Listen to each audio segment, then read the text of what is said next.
One of the biggest points of conversation here at the World Economic Forum at Davos is the impact that generative artificial intelligence will have on jobs, on workforces into the future, and also on the tech sector. To talk about this, we're joined at the India Today Business Studios at the World Economic Forum by the number one woman in Indian technology, chairperson of HCL Tech. Roshni, thank you so much. It's a pleasure having you. Thank you. With me in this conversation is my colleague and Business Today Television's managing director, Siddharth Zaragi. So I want to start by getting you, Roshni, to share with everyone watching at this time your sense of how this year you see generative AI move from being a concept to being implemented in reality at your workplace and elsewhere.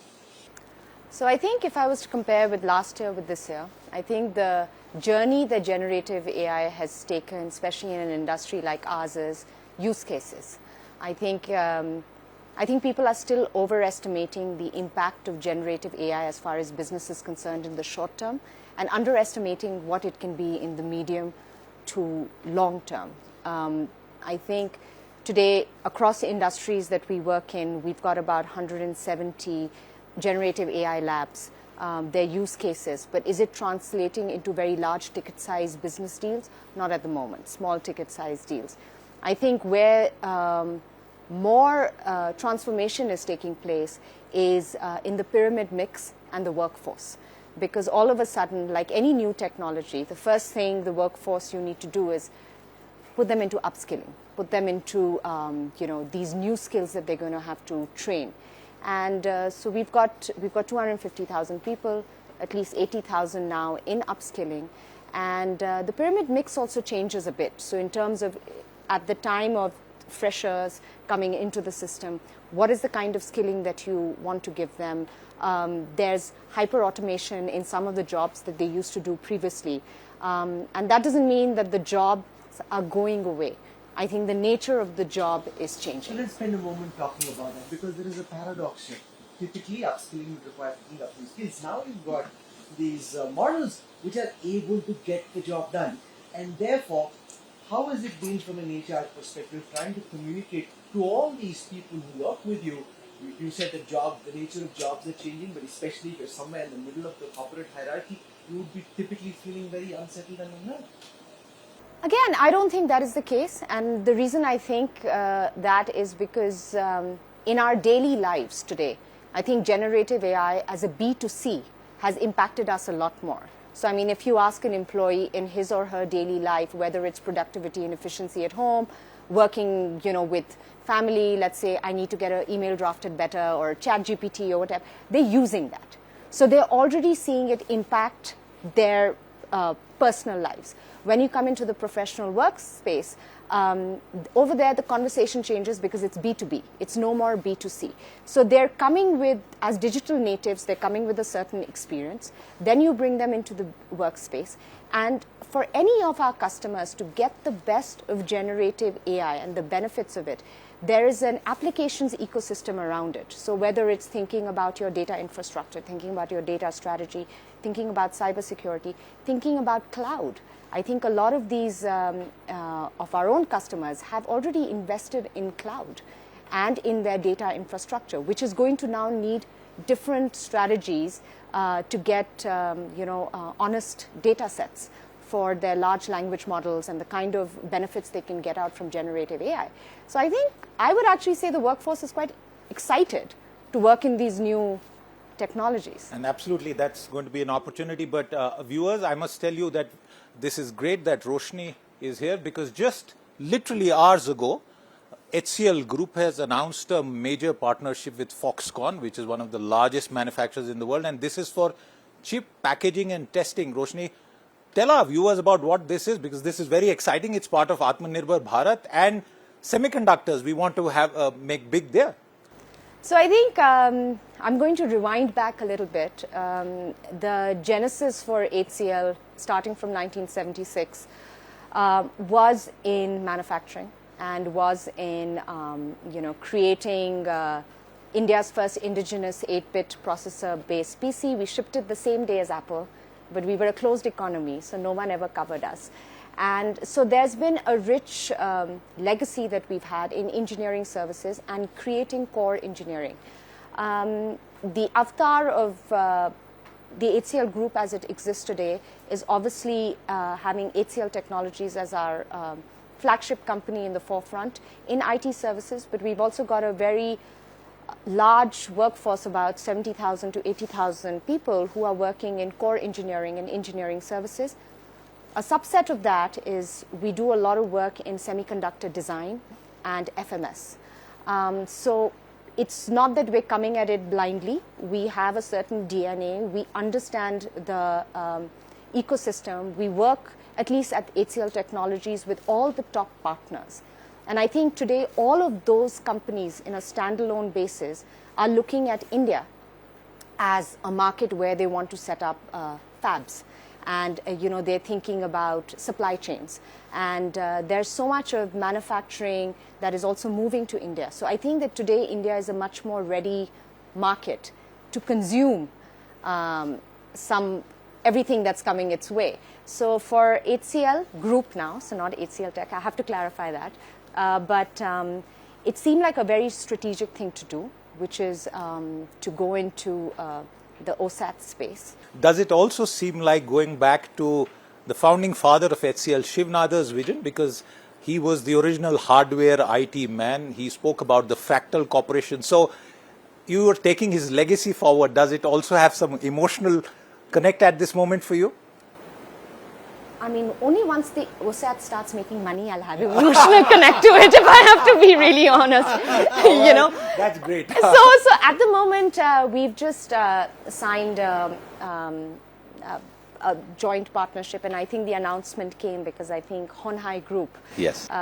is a listed entity, and they had to inform the Taiwanese stock exchanges. And but we see them as a great strategic partner as well. And of course, a lot of people know them much more for their manufacturing prowess. But a big part of the universe of their manufacturing is the work that they do in semiconductor design. Absolutely. And Rahul, the stock markets will be very excited.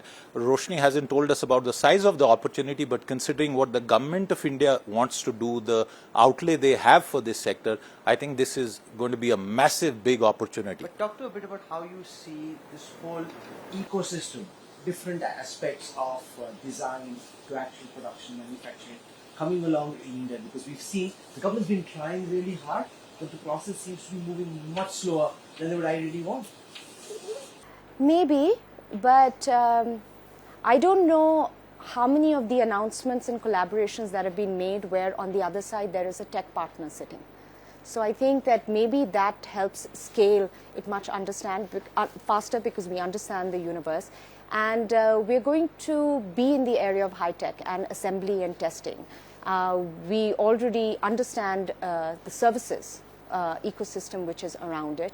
And also there are many states in India, it's no longer isolated to just one or two states where there is at least a push on manufacturing. So wherever there's going to be manufacturing, especially electronics manufacturing, whether it's in high tech or whether it's in just our devices, you're going to need chip design and you're going to need assembly and testing, which is closer. So I think that the entire ecosystem will build pretty well.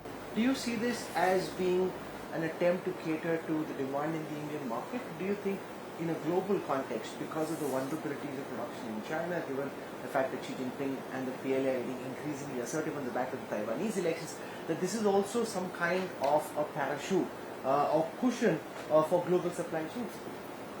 I think it's not fair to always look at India as a China plus one strategy. I think today we are as large, if not larger, a consuming market as China, and we, as it is at least in our universe of IT services, we're the largest provider of services and its own economy, just not even to India but to the rest of the world. So I think all the push that India is having, not just in semiconductor and design but also in manufacturing, is to be a marketplace for the rest of the world and not necessarily a substitute for any other. We've spoken about HCL Group, but a lot of our viewers who are tuned in would want me to ask you about HCL Tech. The question I have is that some months ago, a few quarters ago, if you spoke to people from the Indian IT industry, they were pretty pessimistic because of what was happening globally. But now the IT sector, despite a very big fall in the market, a correction that has happened, is well in the green, including the HCL Tech stock. What has changed? Has the global demand outlook for IT and IT services changed? Is it some better sort of functionalities, efficiencies coming in? What's the outlook improvement, Roshni? So again, I think that there is a lot more momentum and deal flow in the market. There are lots of renewals. At least I can only comment on HCL Tech. We signed a mega deal in the Jazz quarter. We did some strategic acquisitions like ASAP in Germany, which is in automotive engineering. For us, we've been investing, I think, in the right bets. Some are show up much more short term, some are medium, long term in nature. And, for us, the O&D quarter is always our strongest quarter because we're very unique because we're a full stack technology company. We not only have digital and engineering, but we also have software. And software licenses and renewals normally happen in December, in the O&D quarter. So that gives us a big uptick in our revenue. And now it's become a lot more predictable. We have, at least in our software business, 1 billion of ARR, which is, which is now much more regularized. And our services continue to grow. And we continue to win. And at least I can say for ourselves, over the last quarters, even though there was a little more doom and gloom, even this particular quarter, our net hiring has increased. We haven't reduced. But other companies are not doing the same. The NASSCOM report talks about 40,000 plus firings across the IT sector. So what is it that's making you hire at a time when other companies aren't that bullish? So I think, we've had the highest growth amongst all the other companies in this year. We're going to end the year, even in the guidance that we've given, Yes. 5.5%, we would be the highest in the industry. Absolutely. So to meet that demand, and we do have a very strong pipeline, and we have a mega deal that we won, like I said, in the Jazz quarter. We need people to fill that demand. You expect this to continue, at least in the current calendar year? On our deal pipeline, yes. On our deal type pipeline, yes. But of course, areas of discretionary spend, which are much more around applications and engineering services, the opportunities are there. I think the decision making is still taking a little more time. And I don't think it's got anything to do with the IT services and what's happening in India. I think it's the macroeconomic factors. If we were speaking just a month and a half ago, we wouldn't know what had hit in the Middle East. Absolutely. So I think there is unpredictability, and that is macro. And I think I don't have a looking glass for that. Infosys founder Narayan Murthy made headlines recently when he spoke of a 70-hour work week, right? At the very least, he says, first work, then find balance. I'm very curious to know where you come out on this question, which is not just leading to a lot of discussion and debate in the IT sector, but across the question of work-life balance, kaam karo, and how do you balance it in 70 hours or more or less? I don't have a number. I think that it varies. If we just talk about HCL Tech, we have about 40% of our workforce which is back on our campuses. We have 4 or 5 tier 2 locations where we have more people coming because they're closer to home. So the demographics of that works very differently. Our attrition is probably one of the lowest in the industry right now. We're sitting at 12%. And, in the tier 2 cities, our number of percentage of women is much higher. So maybe there is much more of a debate between, work in the prime cities as we know them and taking our industry into smaller towns where, cost of living is better and maybe not work-life balance, but certainly a better quality of life. Yeah, and and time support to commute structure is- yeah. and time to commute, safety maybe as well. Absolutely. One of the other things that you just touched upon that a month and a half ago, who could have figured what was going to happen? So if you were to look ahead, and I'm going to force that point, what's the overall landscape, the macro environment looking to you? Because politics also in some ways impacts business, including the Indian IT sector. So I think regardless of what happens in politics, I think for every company, much like the way we are judged by the market as well as our investors quarter to quarter, I think everybody knows that costs are going to keep rising, regardless of whichever industry you are, whether it's people cost, whether it's raw material, supply chain costs, and with every macroeconomic issue, I think that's the first question, that supply chains are being disrupted. So I think every organization is looking for cost optimization and is looking for productivity and efficiency. And I think that's where the IT services and technology players are very well poised because, like you said, whether it's generative AI, whether it's hyper-automation, they need solutions. So there is a very healthy demand pipeline. And they need to show to their investors how they're going about these vendor consolidation and cost optimization deals. So I think it's mine. The International Monetary Fund came out with a report just during WEF about which countries are likely to be big beneficiaries of the age of AI and which countries are likely to be the biggest losers. From a company perspective, how do you think this will ultimately be determined? Because one is to use the tools developed by others to improve your processes, to optimize costs, as you said. The other is to be able to go out and change the game. India, IMF reports said, would likely come out somewhere in the middle, neither being amongst the biggest beneficiaries nor amongst the biggest losers. Where do you see the HCL group come out with this? So I think it's a very interesting time because I think, like, a lot of people are talking about how companies like ours are going to use generative AI in the marketplace and with our customers. I think very few are talking about how it's going to digitally transform us internally. And I think that is something where I think the power lies. So whether it's in our own efficiency, in the way we function, our own productivity, our people mix, our diversity, I mean, how will it help women come more to workforce because they've got these technology interventions that allow them to, be more productive, but maybe not put in 70 hours. So I think we have to look at how this is going to play out for internal digital transformation. This has been a fascinating conversation. Thank you very much for taking our time. I don't want to freeze you. It's getting cold. The sun is going away. You've been out and about. What's it about Davos that's struck you the most this year? What's the idea that you've caught on to? I don't think you can walk, I think, a centimeter without generative AI. And, I think that. And I think the other idea is, and I think we're seeing this, there might be a lot of cautious optimism or doom and gloom around some of the other nations and what's going on in geopolitics. But I think there's a lot of optimism around India.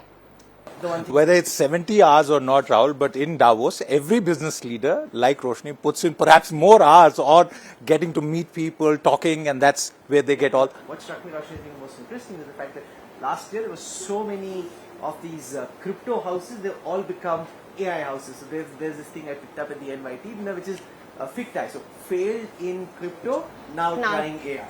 No, and he said something really funny because he was like, everybody's putting AI next to their solutions, and that's helping. So I was like, oh no! In our pavilion, we've got cloud digital engineering software. We don't have AI. So I was like, damn it! Yeah. All right. Thank you so much. Thank you. Thank you, Roshni. Thank you.